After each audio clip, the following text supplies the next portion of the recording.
Hello and welcome to Module 4. Congratulations, you made it to the halfway point of this course and all of you are doing well. The second half of the course is dedicated to writing your research paper. With that being said, this week you are responsible for submitting an outline of your research paper. It sounds simple, but it is not. Typically, if you were taking this class during the school year, you would have 2 to 3 weeks to put together your outline.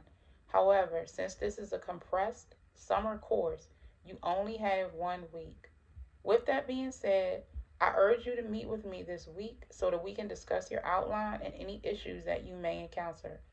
It has been my experience that students who create a strong outline tend to get a strong grade on their research paper.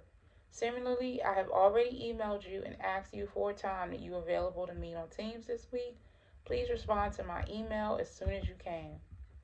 As far as your first paper, most of you did well. As a whole, I was really impressed with your grammar and mechanics. Very few students turned in papers with glaring grammatical issues, and that usually isn't the case during the semester, especially in intro level English courses. Additionally, everyone did a good job reflecting on their high school experience.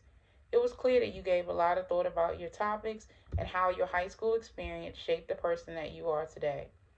However, I did notice that some of you tended to use informal language in your paper. For example, if you're referring to kids, you should use the word children. If you say in your paper, I decided to do me for a change, you should say, at this point, I decided to focus on myself. When you use slang or colloquial language, it's not grammatically incorrect, it's just informal.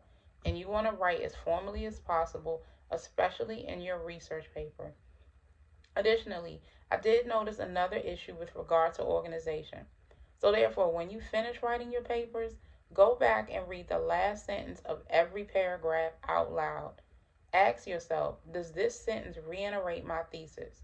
If it does not, you need to rewrite the sentence or add another sentence in your paragraph to tie back to your thesis.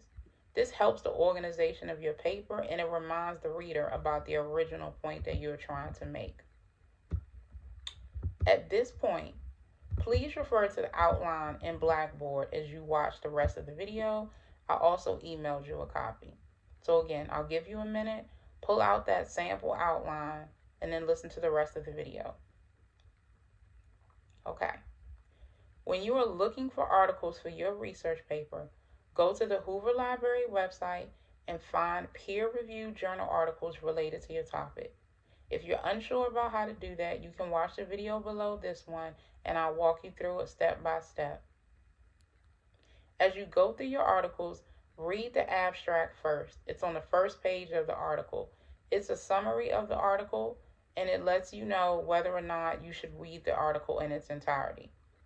As you find the articles that you plan to cite in your paper, print them out. I know it's old school, but if you have a printer, print them out and highlight quotes that back up your thesis. Look for quotes that reference statistics because statistics add to the validity of the points that you are trying to make.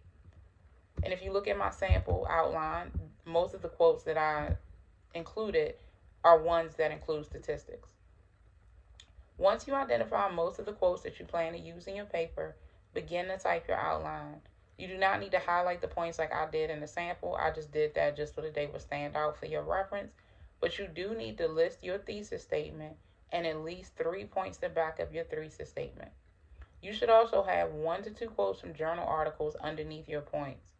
Although you can cite an article from the New York Times or the Washington Post, peer-reviewed journal articles are considered the gold standard when writing research papers. Therefore, I encourage you to use articles from peer-reviewed journal articles as the main sources of your paper. And if you're wondering what a peer-reviewed journal article is, it's basically a scholarly article written by experts that has been reviewed by experts and analyzed before being published. Additionally, when it comes to your research paper, you will have to write a paper where you discuss the counter. You will have to write a paragraph, where you discuss the counter argument to your thesis. For example, if your thesis is advocating for the legalization of marijuana, like I did in my sample, a counter argument to that is that legalizing marijuana could increase cannabis usage among teens. In my sample outline, I used a quote from the Clinical Social Work Journal to refute this argument. And again, you're going to have to use quotes from journal articles to refute the other side of the argument. Finally, please be mindful that I will put your research topic into ChatGPT. It's fine to use ChatGPT to get ideas about how to support your thesis. However, if you use some of the points that are listed in ChatGPT, do not use the sources that are listed. For example, if ChatGPT lists an article in the New York Times about the increase in tax revenue in Colorado once marijuana was legalized, and you decide to make that or add that to your paper, don't cite the New York Times article in your paper. Find that statistic in another source or find a similar point, like a different article that looks at tax revenue increases in the state of Washington once it legalized marijuana. If you use points listed in ChatGPT and you use the corresponding sources, it's going to be considered plagiarism and I'll have to treat it as such. I definitely don't want to do that, so just be leery if you decide to use ChatGPT. I hope the video and the sample outline help you as you begin writing your research paper. Also, if you turned in your paper on time, I'll have it on Blackboard by 5 p.m. on Monday, July 22nd, Eastern Standard Time. I know I've already emailed you the grades, but it'll be uploaded on Blackboard today. Keep up the great job that you are doing and do not hesitate to contact me with questions. Again, I know you may get frustrated as you're going through those articles.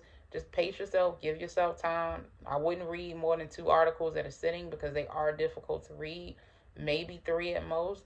Read one today, read one tomorrow, read one or two on Wednesday, and as you go through them, you'll get an idea of what your thesis should be. And again, I'm always here for help. I've already emailed you and asked you sometimes you're available. Please take me up on my offer to meet with me this week, and welcome to Module 4.